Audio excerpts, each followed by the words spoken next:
بسم اللہ الرحمن الرحیم حامدا و مصلیٰ اما بعد۔ عزیز طلباء کرام، ہم نے سراجی کے گزشتہ سبق میں حمل کی وراثت کے تفصیلی احکام سے بحث کی۔ ہمارا سراجی کا آخری سبق چند فصول پر مشتمل ہے، جس میں ہم مفقود کی وراثت کے احکام، مرتد کی وراثت کے احکام، قیدی کی وراثت کے احکام اور کسی آفت میں اکٹھے فوت ہو جانے والے لوگوں کی وراثت کے احکام پڑھیں گے۔ ارشاد فرمایا فصل فی المفقود، یہ فصل مفقود کی وراثت کے احکام کے بیان میں ہے۔ مفقود فقد سے بنا ہے، جس کا لغوی معنی ہوتا ہے کسی شے کو گم کر دینا، اور شرعی اعتبار سے مفقود اس شخص کو کہا جاتا ہے جو غائب ہو جائے، پتہ نہ چلے کہاں ہے، زندہ ہے، فوت ہو چکا ہے۔ ارشاد فرمایا المفقود حی فی مالہ حتی لا یرث منہ احد ومیت فی مال غیرہ حتی لا یرث من احد ویوقف مالہ حتی یصح موتہ او تمضی علیہ مدۃ۔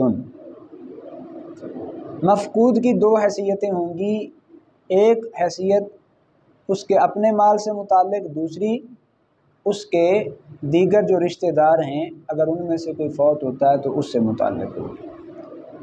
تو فرمایا مفقود اپنے مال میں زندہ تصور کیا جائے گا، یعنی اس کے مال کو وراثت سمجھ کر تقسیم نہیں کیا جائے گا، حتیٰ کہ کوئی بھی اس کا وارث نہیں بنے گا، اور غیر کے مال میں میت سمجھا جائے گا، حتیٰ کہ وہ بھی کسی کا وارث نہیں بنے گا، یعنی اگر اس کے رشتہ داروں میں سے کوئی فوت ہو جاتا ہے تو مفقود کا حصہ باقی نہیں رکھا جائے گا۔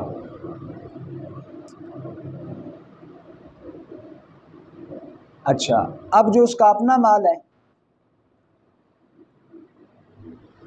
یوقف مالہ حتی یصح موتہ او تمضی علیہ مدۃ،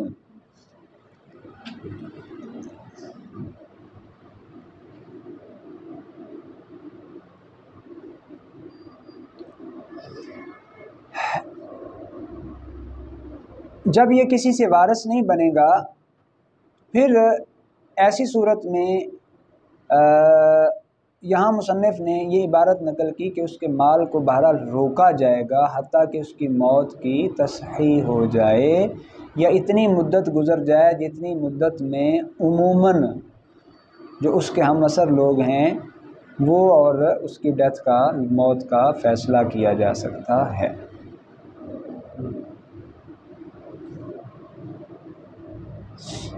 مختلف الروایات فی تلک المدہ، اب وہ مدت کتنی ہوگی، اس میں روایتیں مختلف ہیں۔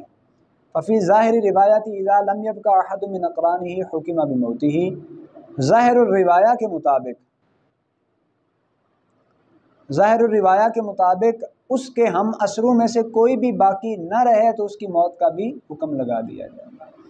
وروى الحسن بن زیاد عن ابی حنیفہ رحمہ اللہ تعالی ان تلک المدۃ 120 سنہ من یوم ولد فیہ المفقود، وقال محمد رحمہ اللہ تعالی 110 سنین، وقال ابو یوسف رحمہ اللہ تعالی 105 سنین، وقال بعضهم 90 سنة وعلیہ الفتویٰ۔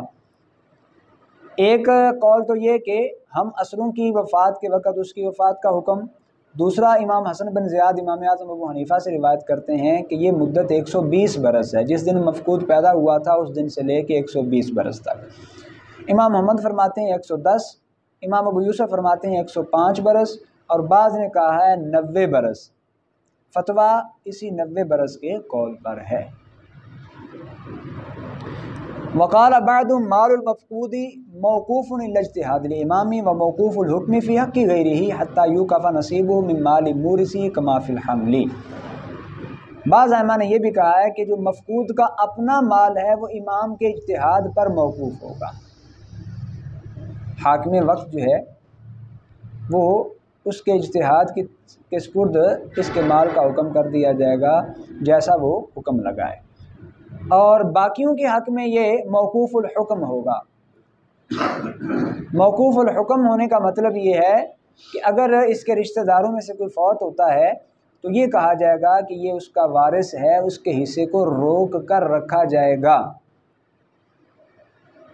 جس طرح حمل کے اندر حصے کو روک کر رکھا جاتا ہے۔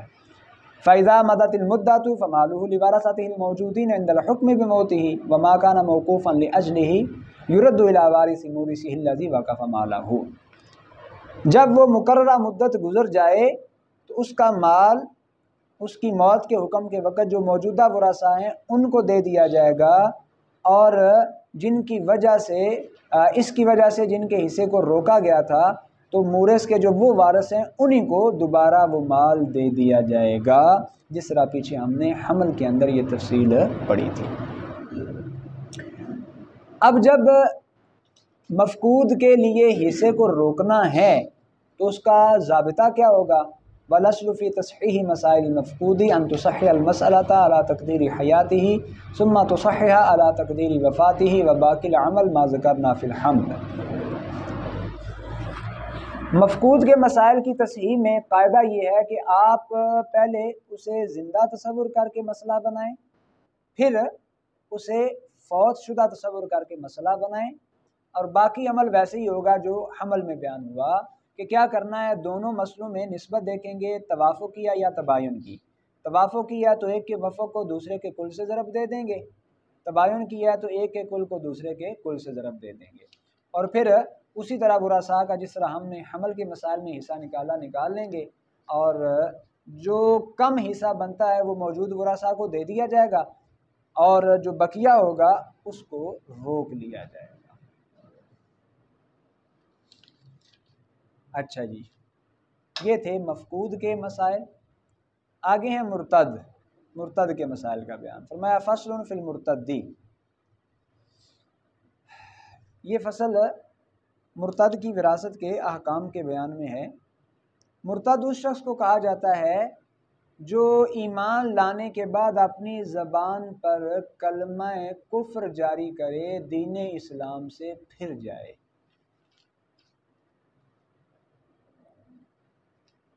اب اس کا کیا حکم ہوگا؟ اذا مات المرتد علی ارتداده او قتل او لاحق بدار الحرب وحکم القاضی بلحاقه فما اکتسبه في حال اسلامه فهو لورثته المسلمین وما اکتسبه في حال ردته يودع في بیت المال عند ابی حنیفہ رحمہ اللہ تعالی وعندهما الکسبان جميعا لورثته المسلمین وعند الشافعی رحمہ اللہ تعالی الکسبان جميعا یودعان في بیت المال وما اکتسبه بعد اللحوق بدار الحرب فهو فیء بالاجماع وکسب المرتدۃ جمیعا لورثتها المسلمین بلا خلاف بین اصحابنا۔ مرتد اپنے ارتداد پر ہی مر جائے یا قتل کر دیا جائے یا دار الحرب میں چلا جائے، اور قاضی دار الحرب میں اس کے جانے کا فیصلہ بھی سنا دے۔ اب اس نے جو مال کمایا ہے اس کی دو صورتیں بن جائیں گی، اس نے حالت اسلام میں مال کمایا یا حالت ارتداد میں۔ حالت اسلام میں جو اس نے مال کمایا تھا وہ اس کے مسلمان ورثاء کو دے دیا جائے گا، اور حالت ارتداد میں جو اس نے مال کمایا وہ بیت المال میں رکھ دیا جائے گا۔ یہ امام صاحب کا موقف ہے۔ حالت اسلام میں ورثاء کو دے دیا جائے گا، حالت ارتداد والا بیت المال میں۔ صاحبین فرماتے ہیں دونوں صورتوں میں مال ورثاء کو دے دیا جائے گا جو مسلمان ورثاء ہیں، چاہے اس نے حالت اسلام میں کمایا، حالت ارتداد میں کمایا۔ اور امام شافعی رحمہ اللہ فرماتے ہیں دونوں صورتوں کا جو مال ہے وہ سارا بیت المال میں رکھ دیا جائے گا۔ وَمَا اكْتَسَبَهُ بَعْدَ اللُّحُوقِ بِدَارِ الْحَرْبِ فَهُوَ فَيٌّ بِالْإِجْمَاعِ۔ اچھا، یہاں پھر ایک اور صورت بنے گی، وہ یہ کہ دار الحرب میں وہ چلا گیا، قاضی صاحب نے فیصلہ بھی کر دیا، دار الحرب میں وہ جا چکا ہے، وہاں جا کر جو کمائی کرتا ہے اب اس کا کیا حکم ہوگا؟ وہ بالاجماع فے ہوگا، یعنی وہ تمام مسلمانوں کے لیے ہوگا۔ اور اگر عورت مرتد ہوتی ہے تو اس کے مال کا کیا حکم ہوگا، اس کی کمائی کا؟ فرمایا کہ مرتدہ کی ساری کمائی اس کے مسلمان ورثاء کے لیے ہوگی، اس میں ائمہ احناف کا کوئی اختلاف نہیں، بالاتفاق وہ مسلمان ورثاء کو ملے گی۔ اچھا، یہ تو اس کے اپنے مال کے احکام بیان ہوئے۔ اگر اس کے مسلمان ورثاء میں سے کوئی فوت ہو جاتا ہے تو مرتد یا مرتدہ کو حصہ ملے گا نہیں ملے گا؟ فرمایا وَأَمَّا الْمُرْتَدُّ فَلَا يَرِثُ مِنْ أَحَدٍ لَا مِنْ مُسْلِمٍ وَلَا مِنْ مُرْتَدٍ مِثْلِهِ وَكَذَلِكَ الْمُرْتَدَّةُ، مرتد کسی کا وارث نہیں بنتا، نہ مسلمان کا نہ اپنے جیسے مرتد کا، اور یہی حکم مرتدہ کا بھی ہے۔ إِلَّا إِذَا ارْتَدَّ أَهْلُ نَاحِيَةٍ بِأَجْمَعِهِمْ فَحِينَئِذٍ يَتَوَارَثُونَ، ہاں اگر ایسا ہو معاذ اللہ ایک پوری بستی کی بستی ہی مرتد ہو جائے تو پھر وہ آپس میں ایک دوسرے کے وارث بنیں گے۔ نہیں جی، یہاں تک ہم نے مرتد کے احکام بھی پڑھ لیے، اس کے بعد ہیں قیدی کے احکام۔ فرمایا فصل فی الاسیر، یہ فصل اسیر کے احکام کے بیان میں ہے۔ اسیر اس شخص کو کہا جاتا ہے جو کافروں کی قید میں آ جائے۔ ہماری جو جیلیں ہیں ان جیلوں میں جو قیدی ہوتے ہیں وہ مراد نہیں، یعنی مسلمانوں کی جیلیں، بلکہ یہاں اسیر سے مراد ہے وہ مسلمان شخص جس کو کافر اپنی قید میں کر لیں، تو اس کا کیا حکم ہوگا؟ فرمایا حکم الاسیری کا حکم سائر المسلمین فی المیراث ما لم یفارق دینہ، قیدی کا حکم وہی ہے جو وراثت میں دیگر مسلمانوں کا حکم ہوتا ہے، بشرطے کہ وہ اپنے دین کو نہ چھوڑے۔ فَإِنْ فَارَقَ دِينَهُ فَحُكْمُهُ حُكْمُ الْمُرْتَدِّ، اگر اس نے اپنے دین کو چھوڑ دیا تو پھر اس کا حکم مرتد والا ہوگا۔ فَإِنْ لَمْ تُعْلَمْ رَدَّتُهُ وَلَا حَيَاتُهُ وَلَا مَوْتُهُ فَحُكْمُهُ حُكْمُ الْمَفْقُودِ، اور اگر نہ تو اس کے ارتداد کا علم ہو نہ زندگی کا نہ موت کا تو پھر اس کا حکم مفقود والا ہوگا۔ جو احکام مفقود کے وہی احکام اس قیدی کے ہوں گے جو کفار کی قید میں ہے اور اس کے بارے میں کوئی پتہ نہیں زندہ ہے مر گیا ہے اسلام پر قائم ہے یا مرتد ہو چکا ہے۔ لیں جی سراجی کی آخری فصل، فصل فی الغرق والحرق والہدم۔ اچھا جی، یہ فصل اجتماعی طور پر غرق ہونے والے، جل جانے والے یا پھر ملبے کے نیچے آ کر فوت ہو جانے والوں کے وراثت کے حکام کے بیان میں ہے۔ غرقہ غریق کی جمع، حرقہ حریق، اور اسی طرح ہدمہ ہدیم۔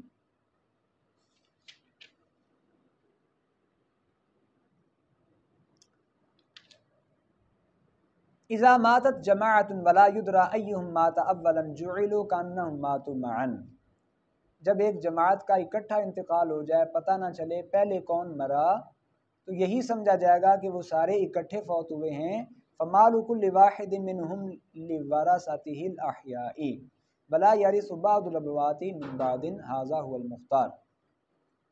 اب کیا ہوگا، ان میں سے ہر ایک کا مال جو ہے وہ اس کے زندہ ورثاء کے لیے ہوگا، بعض اموات دیگر بعض کی وارث نہیں بنے گی۔ ھذا هو المختار، یہی مختار مذہب ہے۔ وقال علی وابن مسعود رضی اللہ تعالی عنہما یرث بعضهم عن بعض الا فیما ورث کل واحد منهم من صاحبہ۔ حضرت علی، حضرت ابن مسعود رضی اللہ تعالی عنہما کا موقف یہ ہے کہ ان میں سے بعض کے وارث بنیں گے،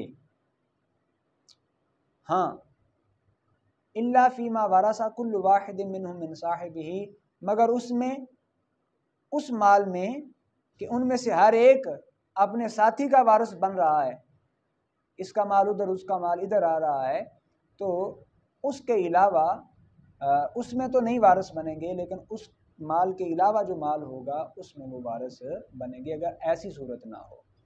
واللہ تعالی اعلم بالصواب والیہ المرجع والمآب، اللہ تعالی درستی کو بہتر جانتا ہے اور اسی کی طرف لوٹنا ہے، اسی کی طرف پلٹنا ہے۔ نہیں جی الحمدللہ اللہ تعالیٰ کے فضل و کرم سے ہمارا سراجی کے تمام اسباق آج مکمل ہو گئے۔ اللہ رب العزت کی بارگاہ میں دعا ہے اللہ تعالیٰ ہمارے اسباق کے اس سلسلے کو اپنی بارگاہ میں قبول و منظور فرمائے، میرے لیے آپ سب کے لیے باعث بخشش و نجات بنائے، اور اس علم سے کما حق ہو استفادہ و افادہ کرنے کی توفیق عطا فرمائے، آمین۔